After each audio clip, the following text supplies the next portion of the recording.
पञ्चमः सर्गः चन्द्रदर्शनम्। ततः समद्यं गदमं शुमदं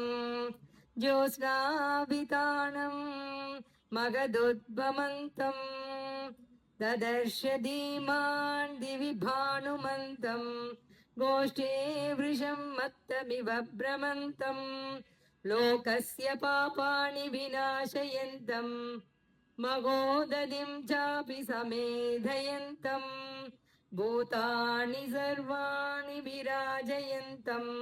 ददर्श सीतां सुमताभियान्तं या भादिलक्ष्मीर्भुवि मन्दरस्था तथा प्रदोषेषु च सागरस्था तथैव तोयेषु च पुष्करस्था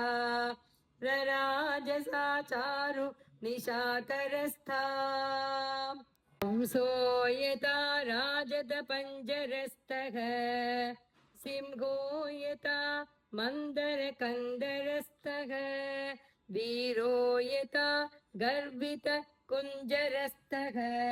चन्द्रोऽपि बभ्राज तदाम्बरस्थः स्थितः कगुत्मानिव तीक्ष्णशृङ्गो महाचलश्वेत इवाच शृङ्गः हस्तीव जाम्बूनदबद्धशृङ्गो रराजचन्द्र परिपूर्णशृङ्गः विनष्टशीताम्बुदुषारपङ्को महाग्रग्राह विनष्टपङ्कः प्रकाशलक्ष्म्याश्रय निर्मलाङ्को रराजचन्द्रो भगवान् शशाङ्कः शिलातलं प्राप्य यथा मृगेन्द्रो महारणं प्राप्य यथा गजेन्द्रः राज्यं समासाद्य यथा नरेन्द्रः तथा प्रकाशो विरराजचन्द्रः प्रकाशचन्द्रोदय नष्टदोषः प्रवृद्धरक्ष पिशितास दोषः रामाभिरामेरित चित्तदोषः स्वर्गप्रकाशो भगवान् प्रदोषः तन्द्रीस्वनाकर्ण सुखा प्रवृत्ताः स्वपन्थिनार्यः पतिभिः सुवृत्ताः नक्तञ्जरा चापि तथा प्रवृत्ता विगर्तुमद्यद्भुतरौद्रवृत्ताः मत्तप्रमत्तानि समाकुलानि रताश्वभद्रासनसङ्कुलानि वीरश्रिया चापि समाकुलानि ददर्श धीमान् स कपिकुलानि परस्परं चाधिकमाक्षिपन्ति भुजां च पीनानदि निक्षिपन्ति मत्तप्रमत्ता नदि विक्षिपन्ति मत्तानि चान्योन्यमधिक्षिपन्ति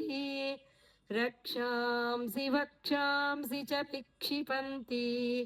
गात्राणि कान्तासु च विक्षिपन्ति रूपाणि चित्राणि च विक्षिपन्ति दृढानि चापानि च विक्षिपन्ति ददर्श कान्ताश्च समालपन्त्यः तथा परास्तत्र पुनः स्वपन्त्यः क्रुद्धा पराश्चापि विनिश्वसन्त्यः सुरूपभद्राश्च तथा हसन्त्यः महागजै चापि तदा नदद्भिः सुपूजितैश्चापि तदा सुहृद्भिः रराजवीरै च विनिश्वसद्भिः हृदो भुजङ्कैरिव निश्वसद्भिः बुद्धिप्रदानान् रुचिराभिधानान् सश्रद्धदानान् जगदप्रदानान् नानाविधानान् रुचिराभिधानान् ददर्श तस्या पुर्यातु दानान् ननन्द दृष्ट्वा स च तान् सुरूपान् नानागुणानात्मगुणानुरूपान् विद्योदमानान् स तदानुरूपान् ददर्श कांसिञ्च पुनर्विरूपान् ततो वरार्गासु विशुद्धभावाः तेषां स्त्रियस्तत्र मगानुभावाः प्रियेषु पाणेषु च शक्तभावाः ददर्श तारा इव सुप्रभावाः श्रिया ज्वलन्ति स्त्रपयोपगूढा निशीतकाले रमणोपगूढाः ददर्श काश्चित् प्रमदोपगूढा यथा विगङ्काः कुसुमोपगूढाः अन्या पुनरन्यतलोपदिष्टाः तत्र प्रियाङ्गेषु सुकोपविष्टाः भर्तुप्रिया धर्मपरा निविष्टा ददर्श धीमान् मदनाभिविष्टा अप्रावृता काञ्चनराजिवर्णाः काचित् परार्ध्यास्तपनीयवर्णाः पुनश्च काश्चित् शचलक्ष्मवर्णाः कान्तप्रगीर्णा रुचिराङ्गवर्णाः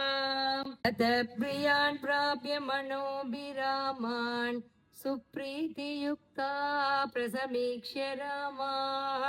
गृहेषु हृष्टाः परमाभिरामा हरिप्रवीरग सददर्श रामाः चन्द्रप्रकाशाश्च हि वक्त्रमाला वक्राक्षि पक्ष्माश्च सुनेत्रमालाः विभूषणानां च ददर्शमालाः शतघ्रदानामिव चारुमालाः न त्वेव सीतां परमाभिजातां पतिस्थिते राजकुले प्रजातां लतां प्रफुल्लामिव साधुजातां ददर्श तन्वीं मनसाभिजातां सनातने वर्त्मनि सन्निविष्टां रामेक्षणान्तां मदनाभिविष्टां भर्तुर्मनश्रीमदनुप्रविष्टां स्त्रीभ्यो वराभ्यश्च सदा विशिष्टाम् उष्णार्दितां सानुसृदास्रकण्ठीं पुरावरार्होतमनिष्ककण्ठीं सुजातपक्ष्मामभिरक्तकण्ठीं वने प्रनृत्तामिव नीलकण्ठीम् अव्यक्तरेखामिव चन्द्ररेखां पांसु प्रदीप्तामिव हेमरेखां क्षदप्ररूढामिव बाणरेखां वायुप्रभिन्नामिव मेघरेखां सीतामपश्यन् मनुजेश्वरस्य रामस्य पत्नीं वददाम्बरस्य बभूव दुःखाभिहतश्चिरस्य प्लवङ्गमोमं दैवाचिरस्य इत्यार्षे श्रीमद् रामायणे वाल्मीकिये आदिकाव्ये सुन्दरकाण्डे पञ्चमः सर्गः।